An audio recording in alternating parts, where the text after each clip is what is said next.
My name is Kala, and I'm 80 years old now. I live in a small, quiet cottage by a lake in rural Michigan, and my days are finally peaceful. But peace is something I had to fight for.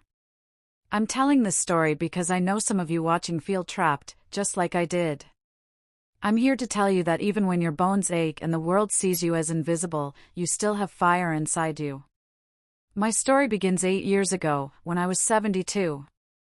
I was working the front desk at Gilded Age Estates, a high-end retirement community that promised dignity in your twilight years. The promise was a lie, especially for the staff. My boss was a man named Mr. Oswin Finch. He was a small man in expensive suits, with a voice as slick and cold as ice. I remember that Tuesday morning, the air thick with the smell of floor wax and stale coffee. Oswin called me into his office. He didn't look up when I entered. He just pointed to a chair. On his polished desk was a single piece of paper, a note from a resident, weighted down by a fancy pen. He let me sit there in silence for a full minute, the back of my neck prickling with heat. "Kala," he said finally, "we have a problem." He tapped the note. "Mrs. Aberdeen, in 304, wrote this." He slid it over. I picked it up with my trembling, arthritic hands. The handwriting was shaky, almost childlike. It read, "Kala seems tired. She forgot my name today." My stomach hollowed out. I remembered. I had been so worried about my daughter, Maribel, that I had blanked for just a second. "She forgot your name, Kala," Oswin said, his voice dripping with false pity. "She's 94. You are the one forgetting." He leaned back, lacing his fingers. "This, on top of the missed call log from last week. It's not good. People are starting to talk." He smiled, and it was the smile that broke me. It was pure enjoyment. He loved this. He loved making me small. "I'm sorry, Mr. Finch." "It won't," he cut me off. "I know you need this job, Kala. Especially with your daughter's situation." He knew. Of course he knew. He made it his business to know our weaknesses. "Perhaps," he said, standing to look out his window, "it's time you considered retiring. For good. Before you become a liability." He was pushing me out. And with the mountain of debt I was facing, he wasn't just taking my job, he was taking my daughter's home. Depression isn't always loud. For me, it was a heavy, gray blanket.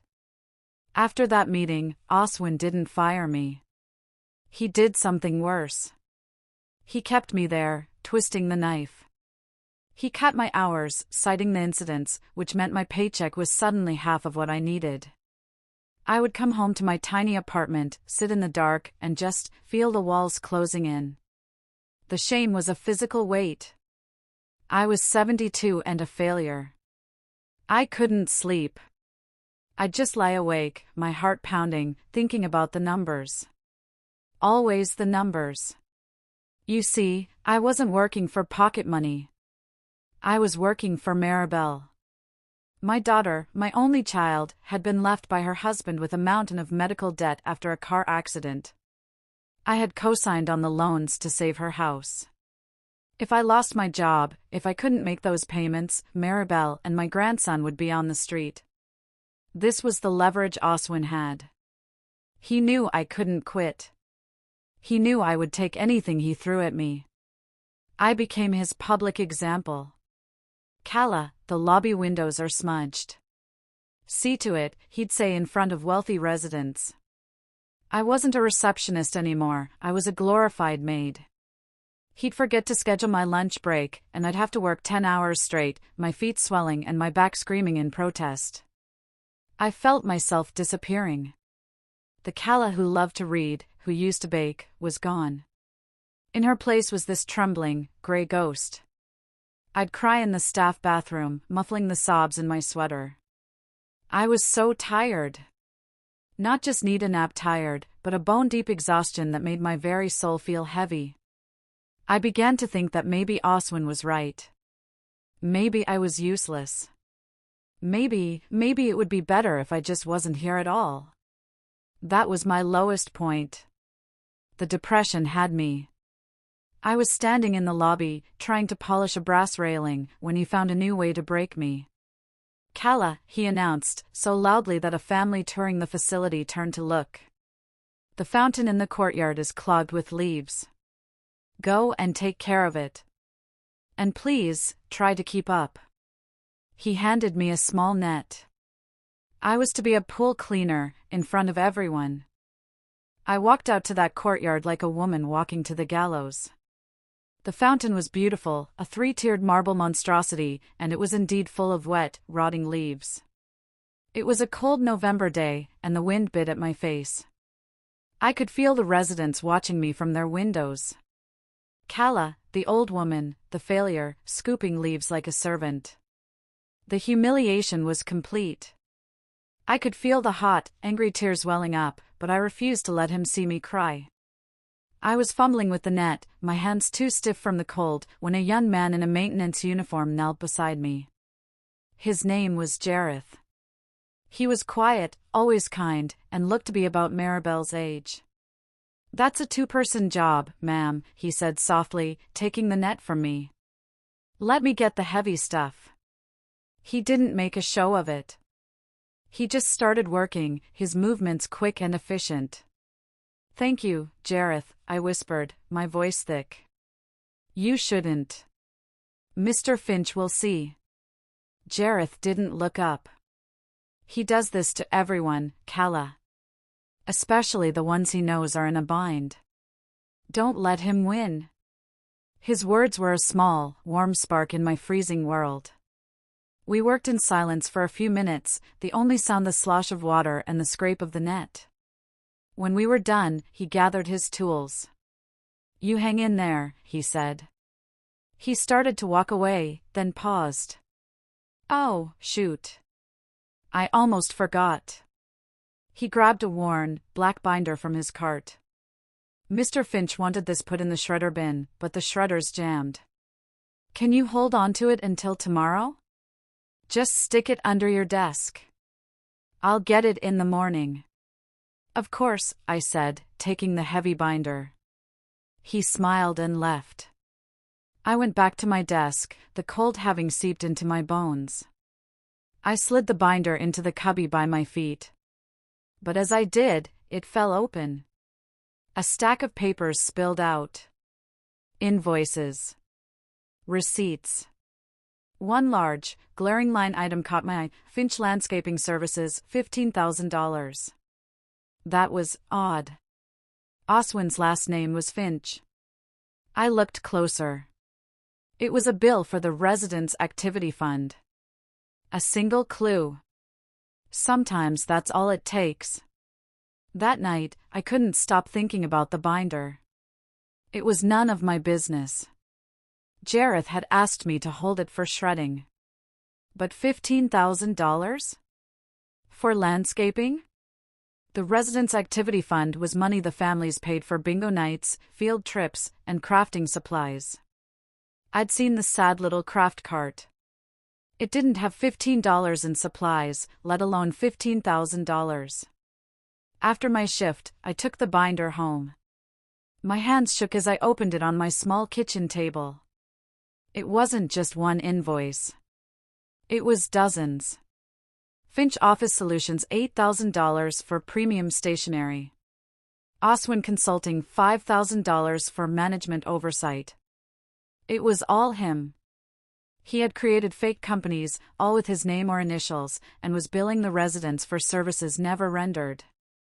He wasn't just a bully. He was a thief. He was stealing from the very people he was supposed to be caring for. He was stealing from Mrs. Aberdeen, the woman whose note he had used to humiliate me. A new feeling, hot and sharp, began to burn through the cold fog of my depression. It was anger. A pure, righteous rage I hadn't felt in years. He wasn't just destroying my life, he was draining the bank accounts of dozens of vulnerable seniors. I wasn't a ghost. I wasn't useless. I was a witness. This binder, this was the weapon. He thought I was a tired, forgetful old woman. He had no idea what he'd done. He had handed me the gun. I stayed up all night, my little reading light burning, carefully taking photos of every single page with my old smartphone. My hands were no longer shaking. They were steady. I had to be smart. I couldn't just go to the police. Havenwood was a small town. Oswin played golf with the chief of police. I needed a plan. I was so focused, I didn't hear the footsteps outside my apartment. Not until the loud, sharp knock echoed through my door, making me jump nearly out of my skin. It was 11 p.m. No one ever came this late. My heart stopped. He knew. My blood ran cold. I froze, staring at the door. The binder lay open on my table, a glowing beacon of my crime. The knock came again, louder this time. Mom? Mom, are you in there? Please open the door. It was Maribel. Relief washed over me so fast my knees buckled. I shoved the binder under a sofa cushion and ran to let her in. Her eyes were red-rimmed from crying. What's wrong, baby? I asked, pulling her into a hug. It's the bank, she sobbed. They called again. They said if we miss one more payment, they're starting procedures. Mom, I'm so scared. Seeing her terror, her despair, it was like a knife in my heart. But it also hardened my resolve. This wasn't just about my pride anymore.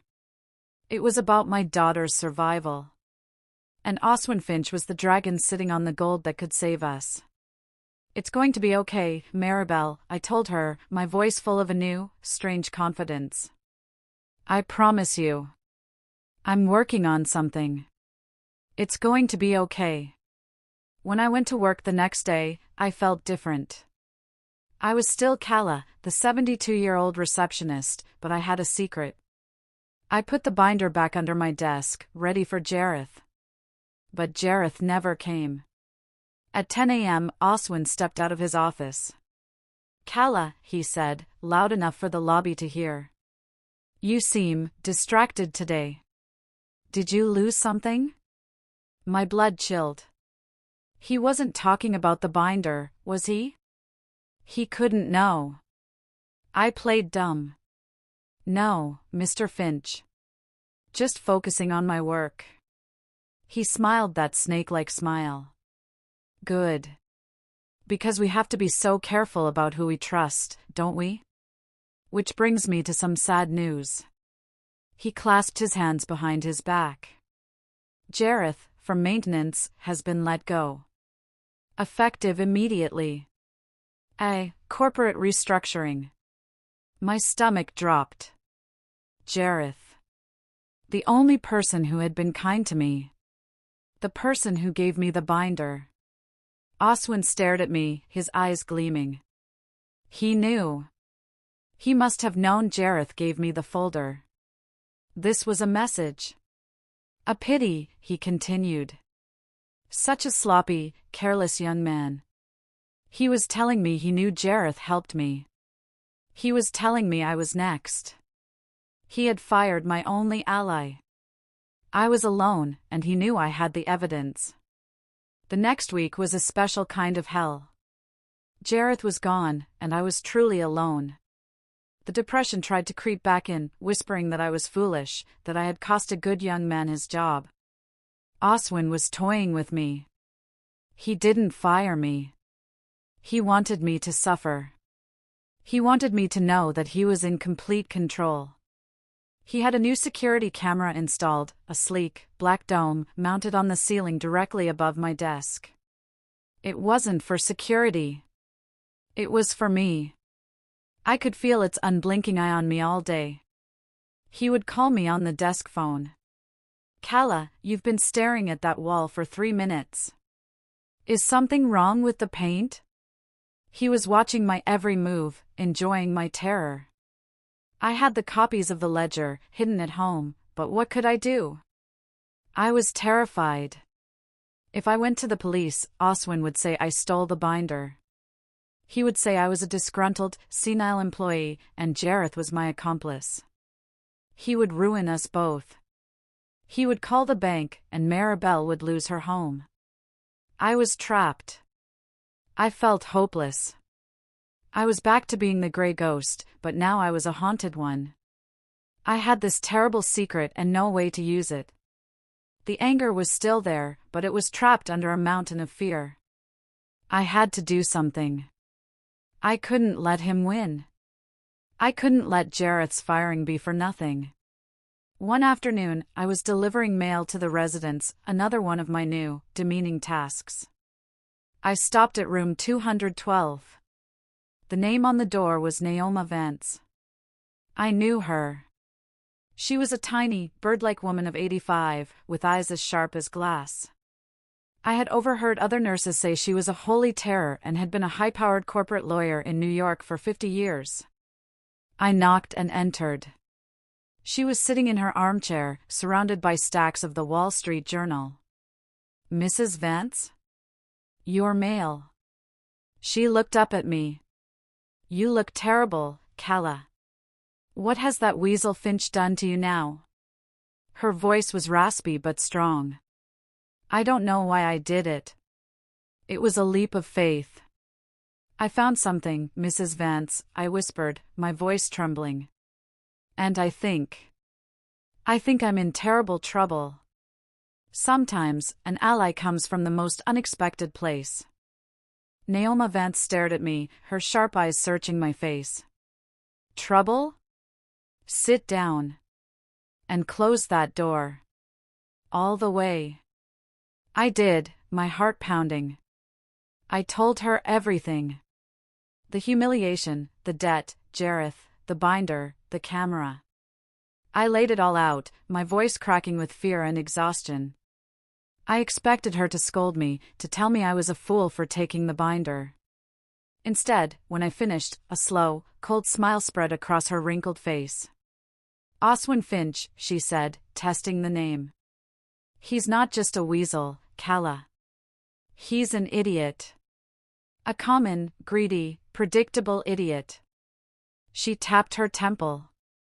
"He thinks because we're old, we're stupid. He thinks you're a pushover. And he just handed a 50-year veteran of corporate litigation a slam-dunk embezzlement case." For the first time in months, I felt a spark of hope. "But what can we do?" I said. "He controls everything. He'll say I'm senile." "Of course he will," Naoma snapped. "That's why we don't go to the police. The police are for traffic tickets. This is for the board. And more importantly, for the families.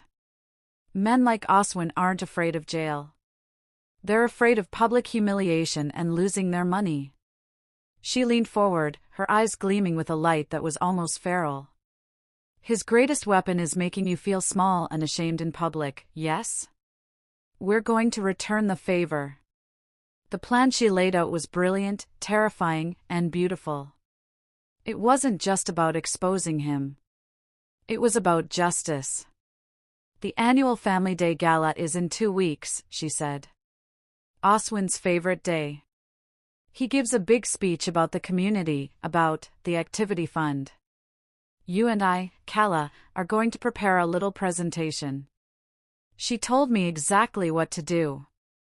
I had to get in touch with Jareth. I had to make more copies. And I had to be the bait. "He's watching you," Naoma said. "Good. Let him watch you be the perfect, broken little employee. Let him get comfortable. Let him think he's already won." This was it. A real plan. A real chance. The next 2 weeks were the strangest of my life. On the outside, I was the perfect, defeated employee. I polished brass, I sorted mail, I fetched Mr. Finch's coffee, and I never, ever met his gaze. I let him see me flinch when he spoke. I let him believe he had broken me. All the while, the camera on my desk recorded my perfect, subservient performance. He grew bored with me. I was no longer a threat. But at night, my apartment became a war room. I found Jareth. He was working at a car wash, and he was furious. He didn't just fire me, Calla, Jareth said, his face tight. He blacklisted me. Called my new job and tried to get me fired from here, too. The binder wasn't the only evidence. Jareth had copies of work orders Oswin had made him sign off on landscaping and office repairs that never happened. Jareth was in. Naoma was the general. From her room, she drafted a devastating, clear, one-page summary of the theft, citing the exact invoice numbers and dates. It was a legal masterpiece, simple enough for a 9-year-old to understand, but as airtight as a submarine. "We'll put this on every chair," she cackled, her old hands sorting my copied pages into neat piles. My job was to use the office copier, late at night, to make 200 copies. My depression was gone. It had been burned away by adrenaline and a cold, pure rage. I wasn't a ghost. I was a soldier. I moved with purpose. Maribel noticed. "Mom, you seem different," she said on the phone. "You sound strong." I just smiled. "I'll see you at the gala, baby. Make sure you sit near the front." The night before the gala, I was locking up the front desk. Oswin came out of his office, adjusting his tuxedo. "Big day tomorrow, Calla," he said, that oily smile back on his face. "Make sure you wear your best beige sweater. We want you looking presentable for the families." He paused, leaning in. "And don't do anything stupid. You're so close to retirement, after all." He thought he was giving me a final warning. He had no idea I was giving him the rope. The trap is set. The villain is confident. This is the moment before the storm. The Gilded Age Grand Ballroom was sickeningly beautiful. Ice sculptures, champagne fountains, and a string quartet. The wealthiest families from all over the state were there, dressed in their finest. My daughter Maribel was there, looking worried but hopeful. Naoma was at a front table, looking like a frail old bird, a velvet-covered file on her lap. Jareth was disguised as a waiter, his face hidden by a cap, and he was in control of the AV booth. I was at my post, by the door, wearing my beige sweater, just as he'd asked. At 8 p.m., Oswin Finch took the stage to roaring applause. He beamed. He was the king in his castle. "Welcome, families. Welcome," he began, his voice booming. "It is my honor to safeguard your loved ones, to provide this dignity." He went on for 10 minutes, praising his own leadership. Then, he got to the part we were waiting for. "And I want to thank you for your generous contributions to our Residents' Activity Fund," he said, "which allows us to provide such enriching experiences." He then looked right at me, a spotlight finding my face. "I even want to thank our dedicated staff, like Calla here, who, despite her limitations, does her best." The room was silent. He was humiliating me one last time, in front of my daughter, in front of everyone. It was his final victory. But it was also his cue. "Mr. Finch?" A frail, raspy voice cut through the silence. It was Naoma, standing up, a microphone in her hand. "A question about the activity fund, if you please." Oswin looked annoyed. "Mrs. Vance, this isn't the time." "Oh, I think it is," she said. "Jareth, if you would?" And right on cue, the giant projector screen behind Oswin, which was supposed to be showing a slideshow of happy residents, flickered. Then, it displayed the first invoice. Finch Landscaping, $15,000. The room gasped. "Mr. Finch," Naoma's voice boomed through the speakers, "could you explain this payment to your own company?" "And this one?" Jareth hit the next slide. "Oswin Consulting, $5,000. And the next." Finch Office Solutions $8,000. Oswin's face went from smug to confused to a mask of pure, white-hot panic. He lunged for the projector, but Jareth was locked in the booth. "Turn that off," he shrieked, his voice cracking. But it was too late. Jareth hit the final slide. It was Oswin's bank account, showing the direct deposits. "He's caught." The silence in that room was the most beautiful sound I'd ever heard. The ballroom erupted. It was total chaos. Families were standing, shouting, "Thief! He stole from my mother." Board members, who were sitting at the front table, looked horrified. Oswin Finch stood on the stage, frozen, his face a sickly gray, exposed in the glare of his own projector. Then, I moved. I walked from my post by the door, not as a ghost, but as the woman who held all the cards. I walked right up to the stage, holding the original black binder. "He did this," I said, my voice shaking, but loud. "He's been stealing from you for years. And when I found out, he tried to fire me. He fired Jareth, the man who tried to stop him." I looked right at Oswin. The hatred in his eyes was terrifying, but it was powerless. He was done. Security, called by the board members, swarmed the stage. They didn't grab me. They grabbed Oswin. As they pulled him off the stage, his reign of terror over, my daughter Maribel ran to me, tears streaming down her face, and held me so tight I thought my old ribs would crack. "You did it, Mom," she whispered. "You did it." That's my story. Oswin was arrested. The board fired him on the spot. The resulting lawsuit from the families was massive. Gilded Age Estates had to pay back every cent he stole, with interest. They also had to face a lawsuit from me and Jareth for wrongful termination and harassment. The board offered me my job back, with a raise. They offered Jareth his job back, as head of maintenance.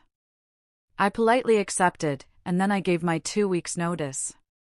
As part of my settlement, which was more money than I'd ever seen, I had one condition: Jareth was to be promoted to my position as front desk manager. They agreed. With the settlement, I paid off every penny of Maribel's debt. I paid off her house. I bought this little cottage by the lake. I'm 80 now, and that depression is a distant memory. I garden. I read. I see my grandson. I am not invisible. I am not useless. I am free. I got my revenge, not by being cruel, but by being smart. I took the dignity he tried to steal from me, and I took it back, one invoice at a time. Thank you for listening to my story. Remember, it is never too late to fight back. If my story touched you, please hit that like button and subscribe for more.